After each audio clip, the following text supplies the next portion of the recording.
अपने में कहते हैं दानम दुर्गति नाशनम। शास्त्रों में कहा गया है कि दानम दुर्गति नाशनम। मैं आपको एक सच्ची कहानी लेकर आया हूं 1994 की। एक कहानी है जबलपुर की। एक आदमी था, वो जो भी काम करता था ना, उसके काम में नुकसान ही नुकसान। एक बार नुकसान हुआ, 2 बार नुकसान हुआ, 3 बार। वो उसको लगता था कि पूरी विपत्तियां मेरे पास ही आ गई, यानी वो जकड़ गया था। ऐसी हालत हो गई कि एक बार उसने 10 रुपये के ब्याज से लोगों से, गुंडों से पैसे ले लिए। अब वो हालत ये हो गई कि एक दिन वो इटारसी से आ रहा था, तो इटारसी से आ रहा था, उसकी 2 गांठें थी, वो भी चोरी हो गई। तब उसको लगा कि मेरे साथ अब दुनिया खराब है। तब उसने कई लोगों को, परिचित लोगों को बुलाया और बोला कि मेरी हेल्प कीजिए, पर कोई उसकी हेल्प करने के। उसकी 3 जवान लड़कियां थी, तो उसको लगा कि लोगों की कुदृष्टि पड़ रही है। फिर वो वहां से जबलपुर आया। जबलपुर आने के बाद उसने क्या सोचा, वो लोगों के पास गया। एक भाई ने उनको यहाँ रखा, पर वो थोड़े दिनों बाद बोला कि अगर तुम धर्म परिवर्तन करते हो तो तुमको मैं तुम्हारा कर्जा, मरता क्या ना करता। इसके मुंह से निकल गया कि मैं हाँ, पर इसको रात को सोते वक्त लगा कि यार मैं पैसे के लिए धर्म परिवर्तन करूं, ये तो इसकी चेतना जागी। फिर बोला मैं मर जाता हूं तो मैं जवाब नहीं।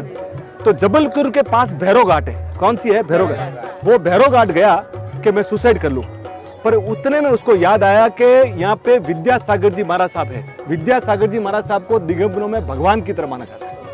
तो उसके मन में आया कि मैं महाराज साहब का दर्शन कर लूं और मेरी अंतिम। वो वहां से आया, आके अमरकंटक में विराजमान थे विद्यासागर जी। वहां पहुंचा तो प्रमाण सागर जी महाराज साहब वहां थे। उनके पास जाके बोला कि सर मुझे तो सुसाइड करना है। वो चौंके कि कोई व्यक्ति मेरे दर्शन करने आता है, ये तो मेरे लिए सुसाइड। बोले तेरी व्यथा क्या है? तो उसने अपनी तकलीफ, व्यथा सब बताई। अब आप सोच के ताजुब रहेंगे कि महाराज साहब के भी आंखों में पानी लग गया कि क्या आदमी की तकलीफ है। उसको हाथों हाथ वो विद्यासागर जी महाराज साहब के पास ले गया। विद्यासागर जी महाराज साहब ने सुना है, उसने पूरी व्यथा खुली। तो महाराज साहब ने बोला कि भाई देखो, कोई जैन भाई को बात करो, इसकी जीविका का कोई प्रबंध करो। पर प्रमाण सागर जी ने बोला कि सर आप इसको आशीर्वाद दीजिए और कोई उपाय बताइए, ये आदमी बड़ा तकलीफ में है। तो उनके मुंह से क्या निकला मालूम है? सुन के आप तो, दानम दुर्गति नाशनम। क्या बोला? दानम दुर्गति नाशनम, के दान करें। तो बोला साहब ये तो पैसे के लिए मरा जा रहा है और आप इसको बोल रहे कि दान करो, इसके पास तो कुछ है ही नहीं। महाराज साहब ज्यादा नहीं बोलते। महाराज साहब ने बोला दानम दुर्गति नाशनम। तो पूछा गया कि तेरे पास कुछ है क्या? वो क्या पूछा? तेरे पास कुछ है? तो बोला मेरे पास 500 रुपये है। तो बोले कुछ इसमें से दान कर सकता है क्या? बोला मैं तो कल मरने वाला, मैं तो पूरा का पूरा आज करने को।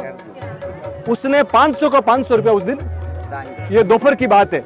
और शाम को तो जबलपुर के कुछ प्रतिष्ठित लोग आए और उनको उन्होंने, महाराज साहब ने बात की। तो एक ने बोला मेरे पास कपड़े की दुकान पड़ी है और कोई चलाने वाला नहीं है, आप इस आदमी को भेज दो। वो आदमी लग गया। उसके दूसरे तीसरे दिन तो उस दुकान में बिक्री दोगुनी 4 गुना होने लग गई। तो उनको लगा कि इसके पांव बहुत बढ़िया है। और थोड़े दिनों के बाद उसकी 25% उस दुकान में भागी। आज वो व्यक्ति जबलपुर में बहुत बड़ा प्रतिष्ठित आदमी है।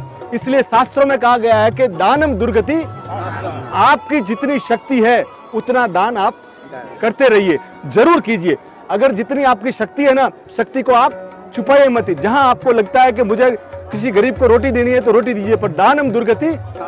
आप अपने हाथ से दान कुछ न कुछ, दान को छुपाइए मत। यानी आप अपने के लिए शक्ति को कभी, और दान को कभी भी शक्ति के ऊपर जाके भी काम मत करना। तो इसलिए बोलते हैं दानम दुर्गति ना। अंकुर नमक, असली नमक। नमक कम ही खाएं पर अच्छा खाएं।